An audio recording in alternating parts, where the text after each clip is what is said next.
नमस्कार मंडळी, तुम्हा सर्वांचं नवीन एका व्हिडिओमध्ये खूप खूप स्वागत आहे.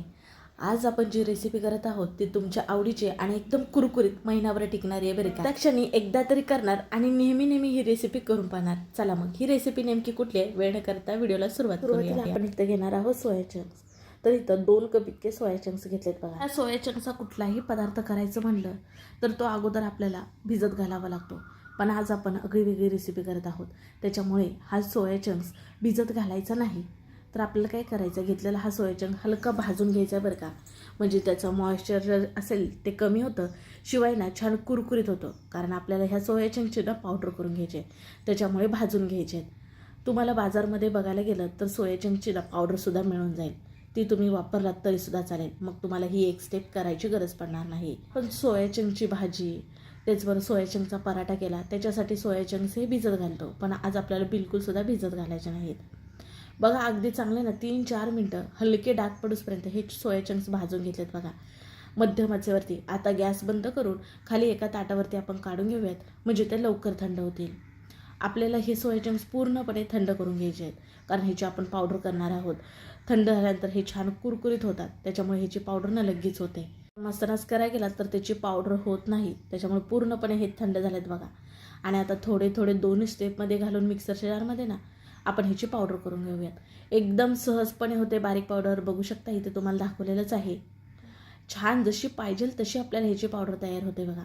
आता इथे एक ताट घेऊयात आणि त्याच्यामध्ये ना आपण तयार केलेली ही सोया चंकची पावडर काढून घेऊयात. बघा 2 स्टेपमध्ये नाही तर मी ही सोया चंकची पावडर करून घेतली. तुम्हाला वाटलंच तर तुम्ही चाळून घेऊ शकता, पण एकदम एकसारखी छान बारीक झाले, त्याच्यामुळे चाळून घेण्याची गरज नाही. मस्त जसा आपला बारीक रवा असतो का नाही, अगदी तसं बारीक झालं आहे बघा.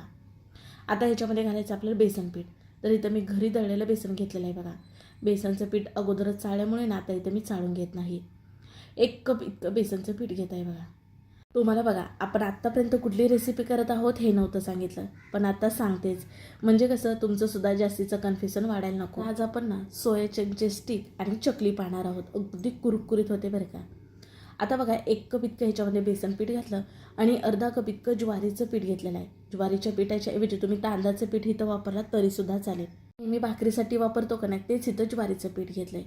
आता त्याच्यामध्ये अर्धा चमच इतकं लाल तिखट, पाव चमच इतकी हळद घातलेली आहे, त्याचबरोबर अर्धा चमच इतकी धना पावडर घातलेली आहे, अर्धा चमच इतका ओवा हातावरती चोळून घालायचा आपल्याला.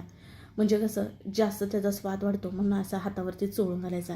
अगदी थोडंसं कुटून घातला तुम्ही तरीसुद्धा चालेल. त्याचबरोबर आपल्याला घालायचे चकली म्हटलं की तीळ हे आलेच, तर साधारण 1.5 चमच इतके तीळ घातलेत बघा.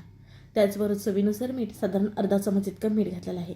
आता हे कोरडे जिन्नस सर्व हे आपण मिसळून घेऊयात. याच्या अगोदर बघा मी वेगवेगळ्या प्रकारचे चकलीचे व्हिडिओ अपलोड केलेलेच आहेत, जसं की तांदळाच्या पिठाची चकली, फुटाण्याची चकली, ज्वारीची चकली, त्याचबरोबर भाजणीची चकली, गव्हाची चकली. ह्यांचे व्हिडिओ आपल्या चॅनलवरती अपलोड आहेतच, पाहू शकता तुम्ही. शिवाय मूग डाळीची सुद्धा आपण चकली केलेली आहे बघा. आणि आज पण आगळी वेगळी चकली करत आहोत. आता बघा सगळं पिठामध्ये मिसळून झालं की आता आपल्याला ह्याच्यामध्ये मोहन घालायचं आहे. तर पोहे खायचे 4 चमचे इतकं तेल गरम करून घेतलं आहे बघा. छान गरम, कडकडीतच गरम आहे. ते मोहन पिठावरती घालून आता हे गरम आहे का नाही त्याच्यामुळे आपण चमच्यानेच मिसळून घेऊयात.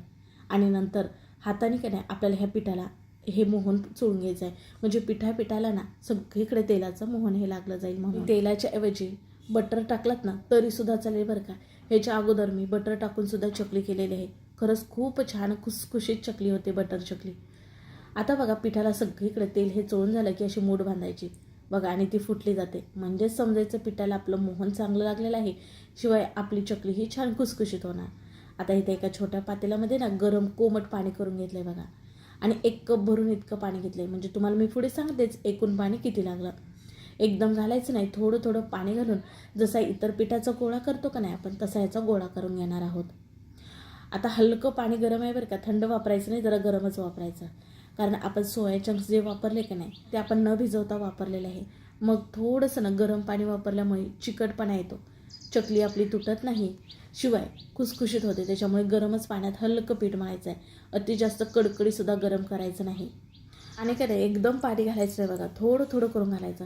चकलीचं पीठ कसं जरा घट्टच असावं, कारण चकली किंवा स्टिक करत असताना ना ती काटेदार छान होते. त्याच्यामुळे चकलीचं पीठ हे घट्ट ठेवायचं, अगदी जास्त घट्ट ठेवायचं नाही, नाहीतर आपल्याला चकली पाडत असताना ना खूप असं जोरात दाबावं लागतं, त्यामुळे जर अशी सैलसर, बाकी घट्टच पीठ असावं. आता बघा थोडंसं मी गरम पाण्यामध्ये हात बुडवून अगदी चांगलं पीठ मर्दून घेते बघा. छान पिठाचा गोळा व्हावा, एक चिकटपणा यावा ह्याच्यासाठी. एक मस्त चिकनं पीठ आपल्याला हे मळून घ्यायचं आहे बघा. अगदी मर्दून आपल्याला हे पिठाचा गोळा करून घ्यायचा आहे. आता 1 कप इतकं पाणी घेतलं होतं ना, तेवढं संपूर्ण वापरलेलं आहे बघा इतकं पीठ मळण्यासाठी. तुम्हाला इथे प्रमाण समजच असेल. आपण 2 कप इतके सोया चंक्स वापरलेत, 1 कप इतकं बेसनचं पीठ वापरलं आणि अर्धा कप इतकं ज्वारीचं पीठ वापरलेलं आहे. त्याचबरोबर ह्याला 1 कप इतकं पाणी लागलेलं आहे बघा. बाकी प्रमाण इकडे तिकडे तुम्ही तुमच्या आवडीनुसार करू शकता. पिठाचा छान गोळा झाला का नाही, मग झाकण ठेवून 5 मिनटं भिजत ठेवलं होतं बघा. मस्त मुरलं जातं पीठ म्हणून आवर्जून भिजत ठेवायचं. नंतर त्यातलंच अर्धं पीठ घेतलं आणि सोऱ्यामध्ये गोळा घालण्याच्या अगोदर पीठ हे मळूनच घ्यायचं आहे बरं का. हलकंच आपल्याला मळून घ्यायचं आहे. अगदी चिटकत आहे असं वाटलं तर थोडंसं ते हाताला तेल लावून घेतलात ना तरीसुद्धा चालेल. बाकीचं पीठ आहे का नाही ते झाकून ठेवायचं. आणि बघा आता इथं सोऱ्या घेतला आहे आणि त्याच्यामध्ये चकली करण्याची चकती असते ना ती घालून घेतली. आता जिथं धारदार अशी वाटते ना ती बाजूनं पाठीमागच्या बाजूला आणि एक प्लेन सप्पई बाजू असते ना ते आतल्या बाजूला चकलीच्या चकतीचे ठेवायचे. नंतर सोऱ्या पॅक करून घ्यायचा. सोऱ्याला आतल्या बाजूने ना तेल लावून घ्यायचं, म्हणजे कसं पीठ जास्तीचा आतल्या बाजूने चिटकून राहत नाही का नाही म्हणून. आणि आता आपण मळून घेतलेला पिठाचा गोळा ह्याच्यामध्ये घालून घ्यायचा आणि सोऱ्या हा पॅक करून घेऊयात. आता आपण ह्याच्यात स्टिक करून घेणार आहोत, कारण माझ्या घरामध्ये ना मुलांना स्टिक म्हणलं की फार आवडतात बघा. आता स्टिक करण्यासाठी बघा असं काही नाही करायचं. आपण चकलीला कसे वेडे घेतो, फक्त हे लांब एक लाईन मारायची आहे आणि नंतर आपण कट करून घेणार आहोत. पीठ घट्ट मळलं होतं का नाही म्हणून काटेदार छान स्टिक होतात बघा. आणि जास्त घट्ट नाही आणि जास्त पातळसुद्धा नाही हे पीठ आपलं झालं बघा. म्हणजे सोऱ्यातनं खाली पडत असताना त्राससुद्धा जास्तीचा होत नाही. तुम्हाला किती अंतरामध्ये स्टिक हवेत त्यानुसार तुम्ही कापून घेऊ शकता. तर इथं मी मध्यमच साईजचे कापून घेते बघा. अगदी फटाफट ही चकली होते. अगोदर कुठलीच पूर्वतयारी करावी लागत नाही. शिवाय जे काही साहित्य वापरलं ना ते सर्व आपल्या घरामध्ये असणारच वापरलेलं आहे बघा. आता चला आपण गॅसकडे वळूयात, म्हणजेच की आपण हे तळून घेऊयात. त्याच्यासाठी कढईमध्ये ना तेल अगोदरच गरम करायला ठेवलं होतं बघा. तेल अति जास्त कडकडीत गरम नसावं बरं का, मध्यमच गरम असावं. आणि मग ह्या सर्व स्टिक आपण ह्या तेलामध्ये सोडून देऊयात. गॅस आता आपल्याला ना बारीकच ठेवायचं बरं का. फास्ट गॅसवरती तळलात तर तळल्या लगेच जाईल, पण आतून कच्च्या राहतील, शिवाय ह्या नरम राहतील. त्याच्यामुळे मंद आचेवरती छान हे आपल्याला तळून घ्यायचे आहेत. तेलामध्ये सेट झाल्या असं वाटलं मगच आपल्याला त्याला हलवायचं आहे, तोपर्यंत आपल्याला हलवायचं नाही. आणि तेलामध्ये फसण्याचे वगैरे चान्सेस बिलकुलसुद्धा नाहीत. आता आपली एक बॅच तेलामध्ये तळत आहे, तोपर्यंत का नाही लगेच खालीसुद्धा ह्या स्टिक तयार करून घ्यायच्या, म्हणजे त्या काढल्या की ह्या लगेच सोडायला येतात. त्यामुळे आता इथं ना मी चॉपिंग बोर्डवरतीच केलेलं आहे. अगदी तुम्ही परातीवरती पोलीपाटावरती करून घेतलात तरीसुद्धा चालेल बरं का.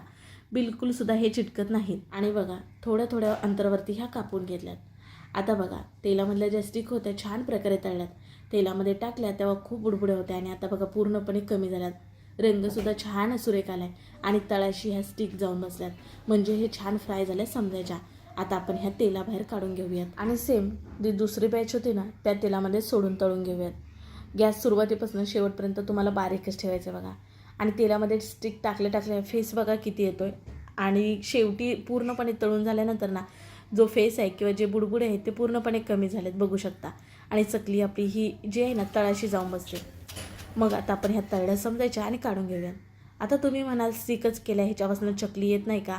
हो, चकली पण येते. म्हणजे बघा तुम्हाला इथं काही थोड्या मी चकल्या करून दाखवते. सेम आपण इतर चकली कशी करतो तशीच चकली करायची. जरा काय करायचं माहिती आहे का, ह्या पिठाला गरम पाण्याचा हात घेऊन ना चांगला आणखीन जरा मळून घ्यायचं, म्हणजे कसं चकली ही मधीतनं तुटत नाही. कारण आपली ही सोयाचंकची चकली असल्यामुळे ना हलकी मध्येच तुटली जाते. त्यामुळे बाकी ह्याच्यामध्ये बिघडण्यासारखं तेलामध्ये फिसकण्यासारखं असं काहीच नाही.